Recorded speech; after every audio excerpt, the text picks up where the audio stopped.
fait, ce n'est pas un merisier, c'est un remerisier. C'est un remerisier parce que c'est un merisier qui a poussé dans une souche de merisier. Une souche qui, en fait, même, était son grand-père. Ça fait que cette patte s'appelle cette patte parce que, quand il est tombé, c'est à peu près, la souche était à hauteur de poitrine d'homme. Et là, si bien qu'en poussant, les racines se sont nourries tranquillement de la chair du grand-père. Puis après ça, les racines sont rentrées dans la terre pour se nourrir et s'enrouler autour des racines de son grand-père. C'est bien que cette patte, il a une mémoire écœurante. Écœurante. Fait que là, il y a ces 7 grosses racines-là, il y en a comme 3. Cette patte qui habite au 2e bassin, proche de l'étang du soleil levant. L'étang du soleil levant, en fait, c'est une autre histoire qu'on ne va pas s'asseoir. C'est là que le père Lasso qui a été trouvé. C'est un enfant trouvé. Il a été trouvé là à l'étang du soleil levant. L'étang du soleil levant, c'est un étang qui est retenu par un grand barrage de castors d'à peu près une quinzaine de pieds de haut. Je devrais déjà emmener là. Et il y a comme un pitch, ça descend, c'est en pente. Et là, les castors avaient fait des petits barrages en palier. Il y en a 3. Bien, cette patte, il habite au 2e barrage sur le coin. Et là, il y a comme 2 pattes qu'il peut s'accoter, puis il y en a une 3e, il est bien confortable. À quel père Lasso, j'aime bien ça, aller s'installer là. Il était à l'est cet automne-là, il s'installe, un patte, comme cette patte. Puis là, il se met à regarder l'eau qui coule et tout. Et il se met à repenser à la valeur de ses jours. Ah, les jours qu'il a bien aimés. Les jours qui ont été porteurs de bonheur. Les journées que, non, pas fier de lui. Tu sais, il y a des jours qu'il a voulu comme scraper, oublier, tu sais, pas fier de lui pantoute. Mais là, il se rendait compte qu'il y avait des jours de sa vie qui ne se rappelaient pas pantoute. Pantoute. Normal, moi c'est pareil. Si vous avez fait le 17 mai 1968, elle dit, tu moi. Il était comme ça. Donc là, il vient l'idée de questionner cette patte qui avait sa grosse mémoire. Il dit, cette patte, toi là, tu te rappelles-tu de toutes tes feuilles? Là, ça prend un certain temps avant que l'arbre réponde. Si vous voulez essayer, là, donnez-y du temps. Okay? Mais à un moment donné, la réponse vient. C'est là que cette patte dit, c'est drôle que tu me demandes ça, Aimé. Pendant que tu étais là, je savais que tu étais pris dans tes réflexions et tout. Moi aussi, j'étais en train de me recueillir en écoutant la musique de la pruche, la musique du vent dans les aiguilles de la pruche. C'est le fun à l'automne comme ça, quand toutes mes feuilles sont tombées, puis que toutes les feuilles aussi autour ont perdu leurs feuilles.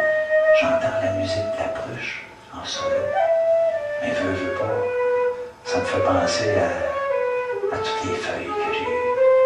Toutes les feuilles que j'ai portées, puis même si j'en ai porté des millions, même si elles étaient toutes pareilles, à quelque part, elles étaient toutes différentes. Toutes différentes les unes des autres, avec une chanson différente l'une à l'autre. Ça ne répondait pas tout à fait à la question du père Lasso. Le père, il dit, ouais, mais cette patte, y en a-tu une que tu te rappelles plus que d'autres, par exemple? Là, c'est moins long après qu'un coup est parti. Cette patte, il dit, ouais, un matin comme ça, là, ouais, il y en a une qui me revient. Ah, elle était spéciale, elle était spéciale. Même Bourgeon était spéciale. Ah, elle avait éclos d'une façon tellement particulière. Elle était comme une extrémiste. Elle était des fois contente et pleine de joie. D'autres fois, là, ah non, ça n'a rien qui marchait pas, elle était triste et tout. D'autres fois, elle était pour des affaires, d'autres fois, elle était contre, puis là, boudeuse, puis heureuse, puis elle était imprévisible, cette fille-là.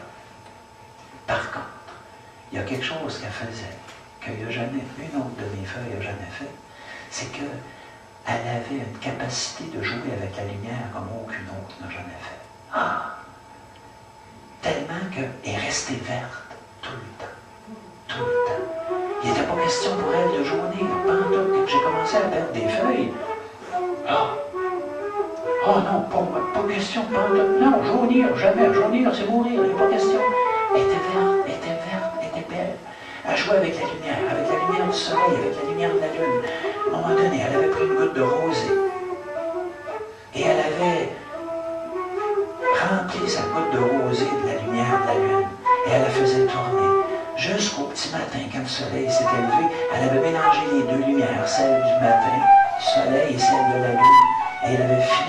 tout emmagasiner la lumière à travers la goutte de rosée. Elle faisait des choses extraordinaires. Mais là, il n'était pas question qu'elle tombe, elle ne voulait pas tomber. Toutes les autres feuilles qui tombaient, ils disaient « Hey, viens-t'en, laisse-moi aller, pas question, non, jamais, je tomberai pas, je ne vais pas. » Elle était rendue toute seule, fin octobre. J'y avais dit « Écoute, laisse-toi aller, moi je ne peux plus faire grand-chose pour toi, là. Non, pas en tout. » Elle avait plus grand-femme, elle jouait plus avec la lumière beaucoup, elle était de plus en plus maussade. À un moment donné, elle s'est fait prendre, début novembre, par une grosse givre. Pendant 3 jours, elle avait une robe de givre. Elle était toute recroquevillée. Robe de givre. 3e journée, le soleil s'est levé. Il a fait fondre sa robe.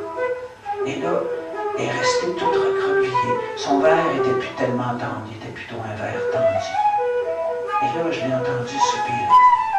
J'ai dit, ça va pas la petite. Dans un soupir, elle a dit, oh non, j'ai plus de plaisir, j'ai plus de joie. Même la lumière me fait mal. Puis j'ai peur. T'as peur? Ah oui, j'ai peur. Je vois les autres feuilles en bas. Et je ne veux pas aller les rejoindre. Je ne veux pas pourrir. Je ne veux pas les retrouver, ces feuilles qui pourrissent puis qui puent. Je ne veux pas être pourriture. C'est là que j'ai dit, mais pauvre toi, tu ne seras pas pourriture. Tu ne seras pas pourriture, ça n'existe pas la pourriture dans la nature. Dans la nature, tout est nourriture. Tu vas devenir nourriture. Pareil comme toutes les feuilles qui sont tombées année après année. Et donc, ils ont nourri la terre, puis c'est ça qui a nourri la sève avec laquelle je t'ai nourri. Tu vas être nourriture, ma belle. Il me semble encore d'entendre le crack quand elle s'est séparée de moi, quand elle a commencé à tomber. Elle a capté un rayon de soleil, et là, elle s'est déployée comme un bourgeon au printemps. Elle était verte et lumineuse. Et quand elle est tombée à terre, sa lumière s'est transmise à toutes les feuilles qui étaient sur le sol. Et c'est un merci qui est monté de la terre. Un merci qui résonne encore tous les matins d'automne quand la dernière feuille s'abandonne à la grande nourrice.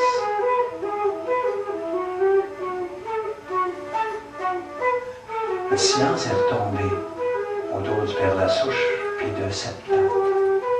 Les images du Remerisier se sont dissoutes tranquillement dans la brume du matin. Le Père Lassouche est levé. Il s'est retourné vers son chum. Puis il a dit, merci cette patte. Merci de me nourrir, puis de nourrir en moi le souhait de devenir le fruit que je vais devenir.